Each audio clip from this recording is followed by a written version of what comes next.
How to flip houses during a recession or a crash. Hey guys, it's Phillip Warrick, and I'm a full-time real estate investor with over 20 years of experience. All I do for a living is real estate. Everything from buy and hold to buy, fix, and flip to wholesales to lease options, owner financing, subject to short sales, everything in between, including short-term rentals on Airbnb. And I get asked this question all the time, Phillip, is right now a good time to buy? And so if you're thinking about flipping houses, you might be wondering the same thing and wondering if it's a best time to do it now. You could always wait until the housing market rebounds, but then again, who knows when that'll happen? You see, I was in the 2008 crash. In 2008, when the market crashed, we had 57 houses on the books, and we managed to get through that 2008 crash. But what I learned from the '08 crash is that after that, you could buy houses so cheap. And within 5 or 10 years after that crash, those prices had doubled. So if you can learn now what to do in a recession or a market crash, then right now is a good time to buy. So instead of waiting around for an uncertain future, why don't we talk about how to flip houses in a recession and a crash? The best time to flip a house is when it's cheap to buy. We've all heard the saying in real estate, right? Buy low, sell high. This is how you make money flipping houses. You buy when it's cheap to buy. But how do you know what's cheap? There's really two ways, okay? One is when the market is down and there's fewer people buying. With interest rates rising now to an all-time high from 2008, I've been saying since 2008, I can't wait until interest rates go up and then I can purchase those properties subject to.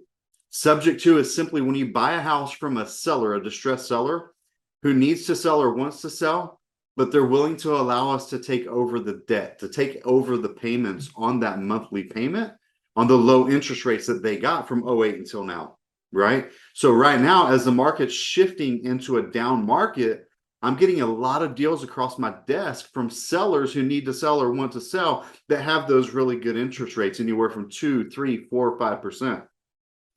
So even though interest rates are at 6% now, I can still pick up houses at those lower rates by buying houses subject to from a seller who needs to sell or wants to sell, but they don't have 3 to 6 months to wait around for the market to correct itself or for a realtor to list, market, and sell their house while they continue to make payments. Does that make sense? The other way to buy houses cheap is when prices are stable, but not rising for some other reason, such as too much inventory on the market. So you can use this information to your advantage by waiting for a crash before buying houses, or using this as an opportunity for you to start looking at properties that aren't selling right now like I am. This week alone, I've got 3 houses under contract to purchase, and I anticipate 2 more that I'm in the middle of negotiating right now.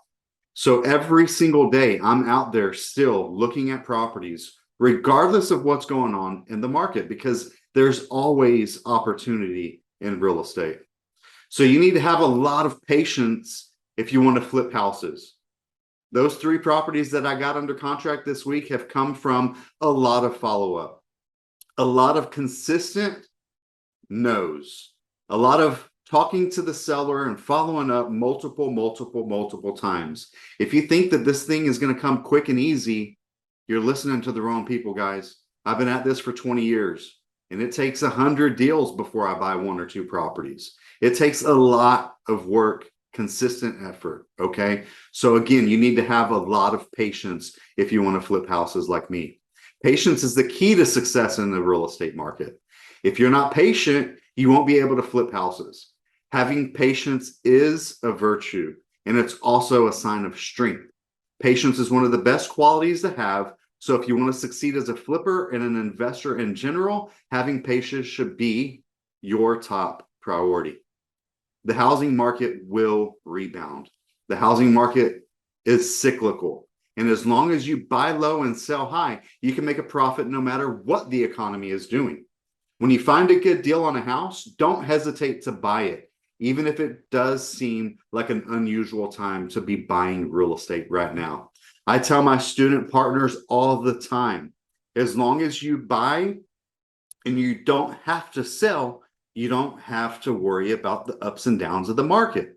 The market could go up, the market could go down, the market could stay the same.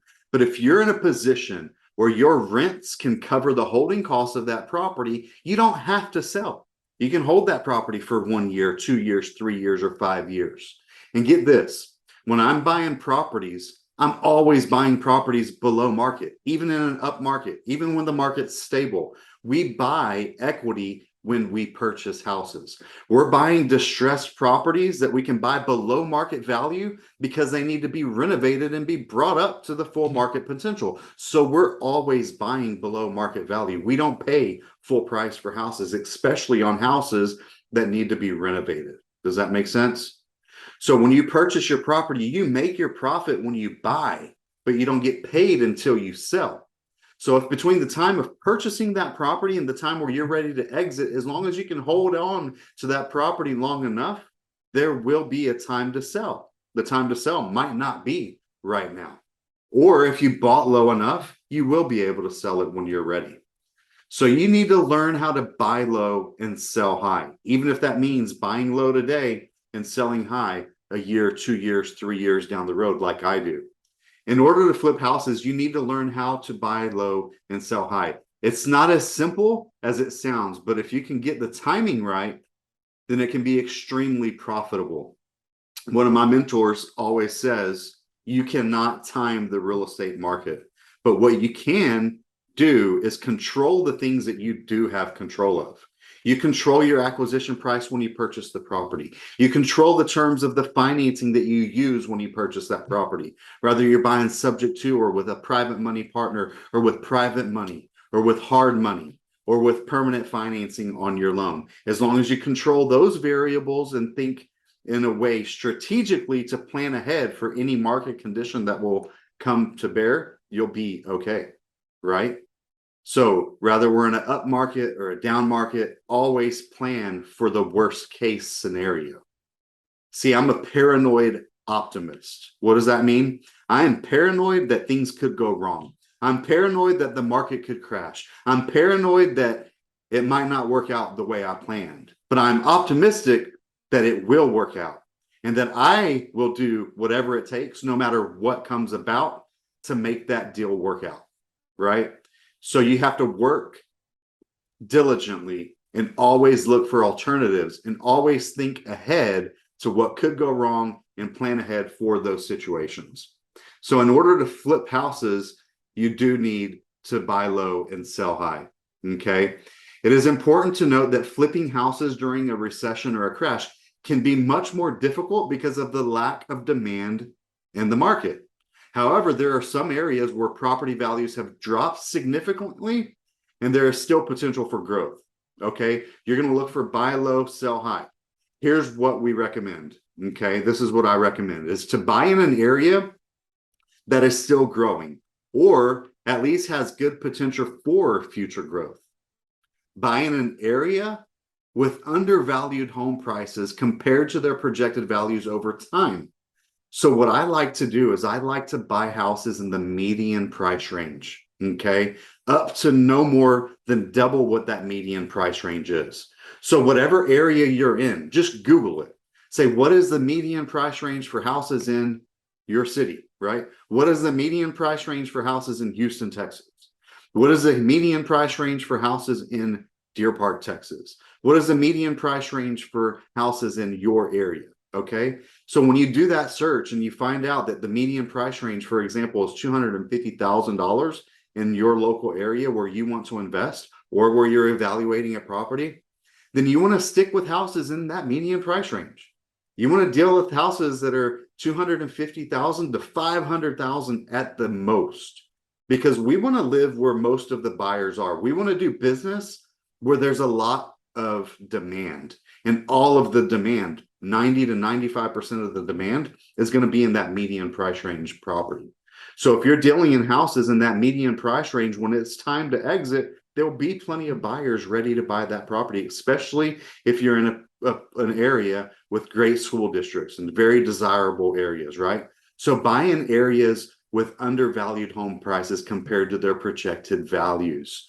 That same $250,000 house, I'm going to try to get that house under contract for $125,000 to $150,000 because we're going to buy the property below market value because that property needs to be renovated to be brought up to that current market condition. Okay. So if I'm buying a house for 65% of that after repaired value minus the repairs, I'm in a very safe position. I can get the leverage, I can get the financing, I can actually service that debt with the renter in that property until it's time to sell. Okay. So you can also buy in an area with a high number of foreclosures. Okay. Foreclosures tend to go very quickly. I'm here in Texas and I watch the foreclosure list every single month. And what we've noticed is that a lot more foreclosures are coming. Now that the foreclosure moratoriums are up, the lenders are tightening up on their guidelines. They're asking seller or people that had their house not making payments into a forbearance agreement or loan modification. They're calling those loans due. A lot of the leads that are coming across my desk, literally, I spoke with one seller yesterday who is 5 years behind on payments. 5 years, guys, that's unheard of. But guess what? The banks aren't waiting any longer. I'm talking with another seller right now that's 2 years behind on their payments. 2 years, hasn't made a payment since March 2020. Okay. I'm working on a short sale in Baytown. Same situation. They actually moved out of state, put renters in the house. Those renters quit paying. It's been over 2 years since they made a mortgage payment.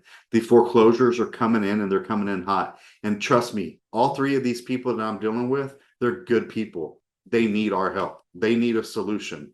And we can provide that solution. The foreclosures are a great place to start, get started, get educated, figure out how you can help people in a situation where they're about to lose their house to foreclosure and they also want to avoid foreclosure by selling that property. Okay. The other thing that I'm doing to protect myself during a recession, when I'm buying houses, as you all know, I'm putting those houses as short-term rentals. So what we're doing, instead of putting long-term renters in there that don't take care of the property, that don't change the air conditioner filter, whose kids draw with crayons all over our walls and ruin the carpets and all of those struggles that you get from long-term tenants, we're furnishing these properties and putting them on Airbnb as short-term rentals. Okay. And so that way we can earn rental income until we're ready to sell. I like to buy houses, fix them up, rent them out for a year or two before I sell it so I can take advantage of long-term capital gains instead of short-term capital gains.